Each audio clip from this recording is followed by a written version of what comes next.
Buen día. Vamos hoy con el segundo módulo de clase de incendio, de plan de emergencia, perdón. Entonces, lo primero que tenemos que tomar en cuenta para la elaboración de un plan de emergencia es el análisis previo de toda la información que nos permita determinar cuál es la probabilidad de que la emergencia o el evento o la amenaza que hemos identificado se haga realidad. Ello va a depender en principio de cuál es la criticidad de los procesos que se están generando en la institución, de riesgos de daños a terceros posibles, siendo terceros los elementos externos de la organización, por ejemplo, empresas que tengan aledañas, centros poblados que estén en los alrededores, que de una manera directa o indirecta pudiesen ser afectados por cualquiera de los eventos que se puedan estimar que pudieran ocurrir en ese espacio geográfico. ¿Qué productos inflamables, combustibles o tóxicos se manejan? ¿Qué recomendaciones establecen las normas en manejo de materiales y sustancias peligrosas y que pudiesen de una manera u otra no estar siendo cumplidas a cabalidad en la institución o no tenerse información al respecto? Si tenemos procesos productivos, ¿qué presiones y qué temperaturas se manejan y qué productos están bajo presión o qué productos son sometidos a operación que pudiesen de una manera determinada o un momento inoportuno generar una situación de emergencia? Adicionalmente, tenemos que determinar cuáles son los diferentes puntos de acceso que hay en la instalación y cuáles son las rutas que permitan desde las diferentes ubicaciones de la empresa llegar a esos accesos sin inconveniente. De dónde normalmente sopla el viento, cuál es la cantidad, disponibilidad y ubicación de los equipos que vamos a utilizar para atender la emergencia, camiones de tanque cisterna, equipo de sistema de manguera, tuberías para incendios, extintores, personal, equipamiento del personal. Todo ello tiene que ser considerado. ¿Qué sistemas para la parada de emergencia de manera segura tiene la empresa o la organización? Por norma CONIN, todas las tuberías que están en una instalación deben tener un color de identificación. Puede ser toda la extensión de la tubería o un anillo a la salida de la pared y un anillo a la entrada de la pared si la tubería atraviesa varias paredes. Y puede ser a mitad o un tercio de la pared o colocar otro anillo del color que identifica lo que contiene la tubería. Hay una norma CONIN específicamente para ese detalle. ¿Cuál es el sistema eléctrico de emergencia? Si es que existe, si la empresa lo dispone. ¿Cuál es el procedimiento de arranque o de operación, de conexión, de interconexión, de desconexión, de mantenimiento que tiene ese sistema? Una vez que hemos definido qué es lo que hay y qué es lo que pudiera suceder, ahora vamos a definir cuáles son las estrategias para controlar esa emergencia. Eso va a incluir, por supuesto, el desalojo seguro del personal, la ubicación de las unidades de bomberos en caso de que lleguen, o sea, es necesario de ellos, dónde se van a conectar esos equipos, por ejemplo, dónde se va a conectar la toma de agua, dónde va a conectar, por ejemplo, energía eléctrica externa, o si hay una planta de emergencia, qué sistema o qué cuadro de distribución eléctrica me va a permitir alimentar espacios específicos para no someter toda la edificación a un sistema eléctrico completo. ¿Dónde se va a poner el centro que va a dirigir y controlar las acciones de la operación de emergencia? ¿Dónde va a estar el centro para atender los heridos? ¿Cuáles son los anillos de seguridad? Hay una norma CONIN específica de materiales peligrosos que define 3 anillos de seguridad para poder atender una emergencia de materiales peligrosos. ¿Cuál es la unidad que va a atender de una manera efectiva y segura la emergencia? ¿Quiénes son las personas que lo van a hacer?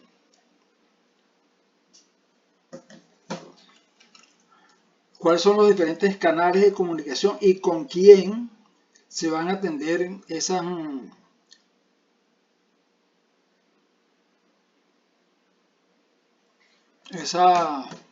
esos canales de comunicación? ¿Son internos, son externos? ¿Por radio, por telefonía, por CAN-TV? ¿Cuáles son las diferentes responsabilidades? O sea, si tengo equipos de emergencia, ¿qué va a hacer o qué debe saber cada persona que puede hacer y con qué material utilizar? Todo eso tiene que estar definido con suficiente antelación. Y los grupos de apoyo logístico en alimentación, medicina, soporte, transporte, lo que sea, hay que definirlo en este planeamiento PROVE. Y por último, ¿cuál es el apoyo externo que vamos a tener? En este caso, clínicas, hospitales, dispensarios, bomberos, tránsito, policía, ejército. Eso va a implicar que tengo que hacer un costo, o sea, una evaluación económica para determinar cuál es el costo-beneficio de conocer el riesgo hoy. Ello me va a permitir definir estrategias de acción para intentar minimizar los efectos y consecuencias monetarias de personal, de equipos de instalación que van a ocurrir en el caso de que esa emergencia se presente. Y para eso es necesario que la información que se está manejando sea una información exacta y de calidad para poder decidir o para poder determinar cuáles son los efectos, consecuencias e incidencias que tiene esa emergencia en función de la toma de decisiones. O sea, qué voy a decidir o qué acciones voy a tomar desde hoy para intentar minimizar los efectos y consecuencias futuros de esa emergencia. Entonces en eso tenemos que conocer en primera instancia a qué estamos expuestos. Son amenazas naturales, sociales, laborales, en qué condiciones están las instalaciones, los equipos, cuál es el grado o nivel de conocimiento que tienen las personas que están haciendo labor en la empresa, cuáles son las condiciones físicas de las instalaciones, las condiciones, digamos, mecánicas de los equipos, de los procesos, de transporte de mercancías, transporte de productos internos, cuál es la disposición, cuáles son los sistemas de alarma, de señalización, de control que existen en la empresa y que pudiesen de una manera directa o indirecta en incidir en la seguridad del proceso y que pudiesen generar una condición de emergencia. Entonces, para eso es necesario hacer algunas evaluaciones de las amenazas a las cuales está expuesto la instalación para determinar un nivel de riesgo y en función de ello poder generar las normas, procedimientos, educación, calificación y entrenamiento del personal para poder atender de una manera segura, eficiente y eficaz la emergencia que se puede presentar. Entonces, lo primero que tenemos que hacer para un costo-beneficio es determinar qué problema o a qué se está enfrentando la organización. Eso va a depender de cuáles son las condiciones físicas de las instalaciones, de los equipos, de los medios de transporte, de la distancia que está la empresa o la organización a las entes que pueden atender la emergencia, por ejemplo, hospitales, clínicas, bomberos, policía, ejército, que de una u otra manera deben ser tomados en cuenta a la hora de la elaboración del plan. Y no podemos excluir a ninguno de ellos, ni podemos permitir que ellos se nieguen a contribuir en la atención de la emergencia, porque de ellos es su función primordial por ley es socorrer. Entonces no se pueden negar. Cuestión de saber cómo ingeniársela para convencer a los entes administrativos que ayudan a la emergencia para que contribuyan. Entonces, lo primero que tenemos que hacer es, una vez evaluado todo el proceso, cuál es el costo, no de la emergencia, sino cuál es el costo que se va a causar la empresa en la preparación de equipo, material, herramientas, en la instalación, en la preparación, la calificación y entrenamiento del personal, los diferentes materiales que se necesitan, polvo químico, extintores. Todo eso forma parte de un proceso administrativo y económico para poder determinar cuál es ese costo y si la empresa está dispuesta a asumir ese costo. Si en caso de que no pueda, con qué medios externos puede lograr minimizar el costo directo, sino hagan un costo indirecto con un centro, un banco que le preste un dinero para poder costear. Claro, eso implica un análisis costo-beneficio para poder decidir si vale la pena o no seguir adelante. Adicionalmente a ello, evaluando las condiciones que hoy existen en la organización en cuanto a preparación de personal, equipamiento de personal, mantenimiento de equipo, mantenimiento de interacciones. Si ese costo, además de las medidas que vamos a tomar, si ese costo superior a lo que la empresa tiene de manera directa, entonces tiene que comenzar a evaluar cuál es la necesidad de seguir adelante o de suspender el proceso. Lo lógico sería, bueno, asumir el riesgo y no atacar el 100% del problema, sino enfocarse por sectores, fortalecerlos, evaluar por sectores los riesgos y comenzar con el área que tenga la mayor probabilidad, el que tenga la mayor probabilidad de riesgo, entonces ir atacando por área hasta lograr el 100% de los procesos. Entonces, ahí lo importante es determinar cuál es el beneficio de mantener los procesos, las instalaciones, los equipos y el personal actualizado, en qué me beneficia. En este caso, podemos decir cuál es el daño estructural o las pérdidas indirectas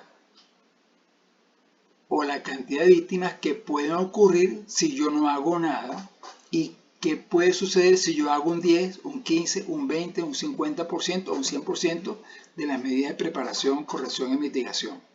Entonces ahí es cuestión de sopesar qué acción tomar.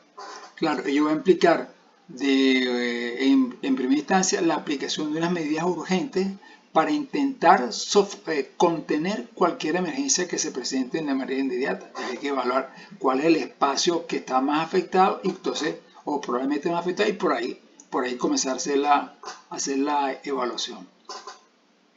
Es un proceso que es largo, que es metódico, que exige mucho tiempo y personal, pero que si todos, la parte gerencial tiene la herramienta y tiene la disposición, se puede hacer a medida que enseñemos cómo aplicar las herramientas, cómo hacer una evaluación efectiva en corto tiempo. De repente el resultado de la evaluación va a ser en menor tiempo y me va a permitir destacar dentro de la instalación de la empresa cuáles son los grados de riesgo e ir atacando en función de la mayor magnitud de riesgo, para ir reduciendo de una vez, ir atacando por sectores, por espacio, por equipo, ese riesgo para intentar minimizar la exposición al riesgo.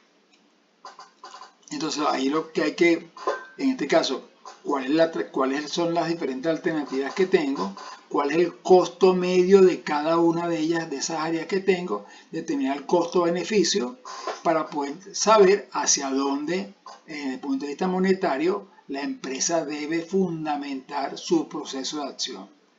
Es fácil, depende de la calidad de preparación académica que tengan los administradores, los que manejan el dinero, porque un operador de turno no lo maneja, pero un economista maneja esta actividad Y es cuestión de que tenga la información necesaria. Por supuesto, debe haber un administrador de desastre que diga esto es el riesgo. Entonces el administrador económico sabe el costo del equipo, el costo de mantenimiento, el costo de reparación, y él puede determinar ese valor costo-beneficio en atenderlo de una manera inmediata o de una manera programada. Lo importante es que se haga que entre todos se haga la evaluación al unísono y determinar cuál es el costo o cuáles son los grados de riesgo por espacio, y en función de eso ir determinando el costo-beneficio de actuar en función de preparación. Entonces eso va a llevar, por supuesto, a obtener la mejor, digamos, vamos a tener diferentes evaluaciones de riesgo de los diferentes espacios y establecer algunas variables de medición que me permitan determinar o priorizar las diferentes alternativas que tengo en función de costo, en función de daño, en función de personas, en función de la contaminación. O sea, hay que definir cuáles son las variables importantes para la organización, valorarlas y en función de ello, bueno, hacer las comparativas de las diferentes alternativas de solución que se tienen y ver cuál es la más efectiva, para no decir probable, la más efectiva. Aquí les voy a presentar dos métodos que me permiten medir o evaluar el riesgo de incendio en una instalación. Luego les hago pasar las dos guías que están en internet. Este método me permite determinar la probabilidad de declarar una condición de incendio, así sea muy pequeña, a priori. O sea, la puedo evaluar hoy. Y de acuerdo a este método, no se va a extender muy rápida, causando el menor daño posible, porque se han tomado ya, al conocer los riesgos de diferentes espacios, se deben tomar las medidas de prevención y preparación adecuadas para intentar que si ocurre un incendio, su efecto sea pequeño y sea rápidamente atendido. Entonces, cuando se genera un incendio, hay dos grandes fases. Primero, el tiempo que se requiere para detectar que existe una zona que está en fuego o que tiene un fuego. Y cuál es el tiempo en el cual se transmite la alerta o la alarma, y aunque no está en la norma, cuál es el tiempo en el cual los equipos de atención de emergencia están listos para atender, que es la segunda fase. Entonces, necesito un tiempo para declarar la alarma. Mientras la gente escucha la alarma, piensa, actúa y reacciona, hay un tiempo muerto en el cual la gente está corriendo, se está equipando, se está poniendo y está asistiendo hasta que llega al sitio para atender la emergencia. Entonces, ese tiempo necesario es el tiempo que la gente, desde que escucha la señal hasta que llega al sitio para atender la emergencia. Entonces hay dos grandes tiempos. Entonces, en este caso vamos a poner como ejemplo un edificio y todo lo que contiene en él. El edificio involucra la posibilidad de daño físico de la instalación y cuál es la resistencia de la construcción, que va a depender de qué tipo de material fue construido el edificio. De cartón, de papel, de madera, de bloque o de concreto. ¿Cuál es la altura que puede tener la construcción?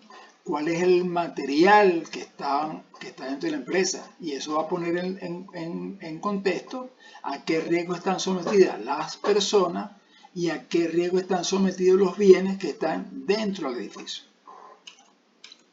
Entonces tenemos la carga térmica y la combustibilidad con las siglas respectivas. La carga térmica es lo que contiene, en este caso, la carga térmica específica del edificio y la carga calórica que tiene el inmueble. La carga térmica se expresa mediante esta fórmula, y aquí están las diferentes variables que componen la expresión, y que me va a permitir determinar ese cálculo del riesgo. Tengo la coeficiencia calórica y la coeficiencia de combustibilidad, y aquí están los valores y el valor del que se le va a asignar. En este caso aquí tengo la escala, en función de la carga calórica voy a poner este valor que está acá. Igual sucede con el riesgo material. Aquí tengo los tipos de material que existen, la escala y el valor que se le va a asignar. Tengo la carga calórica del inmueble, la carga calórica, el coeficiente de la carga calórica del inmueble, que parece que es lo mismo, pero este es el coeficiente de la carga calórica y el coeficiente para la carga calórica del inmueble. Son dos valores distintos. Entonces el porcentaje de mayor combustibilidad viene en porcentaje y el coeficiente para la carga calórica del inmueble viene en una escala y aquí están los valores como tal. El coeficiente de situación y superficie del sector cortafuegos tiene esta escala. Aquí están el grado de área que puede tener el espacio, en este caso inferior a 1500 o superior a 10.000. Y aquí está el valor que se le va a asignar mediante la tabla. El coeficiente necesario para que los bomberos, la policía, acudan o lleguen al local va a depender de la distancia a la cual esté el centro. Por ejemplo, si los bomberos están entre 1 y 6 kilómetros o van a llegar entre 10 a 20 minutos, se pone 1,1. Pero si el puesto de policía está entre 6 a 11 kilómetros, se le pone 1,4. Aquí está el coeficiente de resistencia al fuego de la instalación. Entonces aquí tengo la escala, tengo el grado de resistencia al fuego y aquí tengo la carga calórica que va a generar ese elemento. Este es el valor que se va a colocar. El coeficiente de reducción del riesgo, igual, tal cual, aquí está la escala, la apreciación del riesgo, aquí está la definición de cada uno y aquí está el valor numérico que se le va a asignar. Estos tres criterios, el coeficiente de daño a las personas, el de peligro por los bienes e influencia del humo, también tiene un código. En este caso el de los daños a las personas. Aquí tengo el del daño del peligro de los bienes y aquí tengo el peligro del factor del humo. Aquí está la gráfica que me permite definir el tipo de instalación de contraincendio que requiere la instalación según el resultado. Entonces, si estoy en el área 1 es porque requiero una instalación automática de protección contra incendio.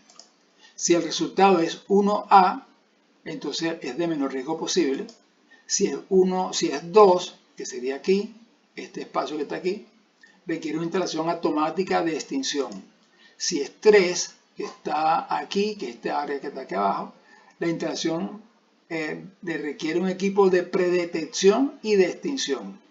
Si es 4, doble protección, que es todo esto que está acá. Si es 4A, que es este subcuadro que está aquí, es instalación de un sistema de extinción. Si es 4B, un sistema de detección.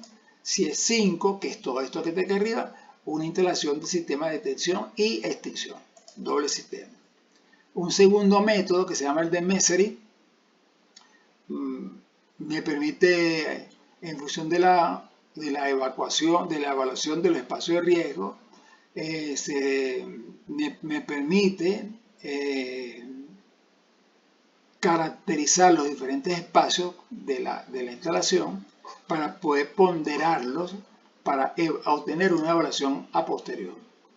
Ahora, esta aplicación va a depender de qué es lo que el técnico evaluador tiene o sabe en función de las características, los equipos, los materiales, las herramientas que existen en la instalación, de la experiencia que tenga esta persona en aplicar este método y por último, cuál es la capacidad que tiene para diferir o expresar las acciones de prevención, de preparación y de mitigación para intentar minimizar el riesgo de incendio. Es un método que es prácticamente sencillo, pero necesita que la persona conozca los factores propios de la instalación y los factores de protección de la instalación, porque es lo que con ellos que él va a manejar para intentar proteger la instalación de incendio. Entonces tengo una cosa que se llama la carga de fuego ponderada, que va a ser la sumatoria de toda la masa calórica de todo lo que existe en la empresa. Existen normas que me permiten determinar esa carga calórica. En este caso, este método tiene este formato, tiene aquí arriba la variable que se van a medir y tiene los valores que se van a aplicar para la determinación. En este caso, estoy midiendo la construcción del edificio, puede tener 1 o 2 pisos, más de 10 pisos, y va a tener la altura del edificio en relación a la cantidad de pisos. Entonces, menor de 6 metros, entre 6 y 15, entre 15 y 20 o más de 20 pisos. Y en función de la variable que se designa, aquí está el número que se va a colocar. En este caso, están diciendo que la empresa tiene de 3 a 5 pisos y está entre 6 y 15 metros, le coloco un 2. La superficie mayor de incendio, entonces vamos a ver, hay que ver en el espacio de la empresa qué local o qué espacio tiene la mayor cantidad de material que puede ser afectada por un incendio. Entonces, si tengo un depósito de 1600 metros cuadrados, coloco un 3. En este caso tengo una entre 601 y 1500 metros cuadrados. Colocaron un 4. La destructividad, o sea, ¿cuál es la capacidad que tiene el incendio de destruir la instalación? Sea por calor, sea por humo, sea por corrosión. Y entonces aquí tengo las variables baja, media, alta, baja, media, alta, baja, media, alta y por agua. Entonces aquí voy, baja, media, alta igualita y voy colocando 10, 10 y 5. O sea, tiene una capacidad de corrosión de 5, tiene una capacidad de fuego baja y tiene una capacidad de fuego por calor baja también. Tengo los procesos, peligro de activación del sistema, la carga térmica, la combustibilidad del material, los factores de orden y limpieza, el almacenamiento en altura, cómo están organizados los sistemas de atención del incendio, cuáles son las capacidades. Si la empresa tiene sistemas automáticos rociadores, y esta empresa en realidad tiene una evaluación de 7,14. Basado en esta evaluación, dice aquí que si está entre 5 y 8 es un buen edificio. La estrategia, el arte de la guerra dice, el enemigo que actúa aisladamente, que carece de estrategia y que toma a la ligera a sus adversarios, inevitablemente acabará derrotado. Sun Tzu. Esto quiere decir que si nosotros, administradores de desastre, somos alguien que está en una instalación pero que nos ven y no nos escuchan, o que nos escuchan pero no nos ven, y al mismo tiempo no genera discusiones, no genera actividades, no genera charlas, simplemente no va a evitar que se genere un accidente, un escenario de guerra en la empresa. Tengan todos buen día.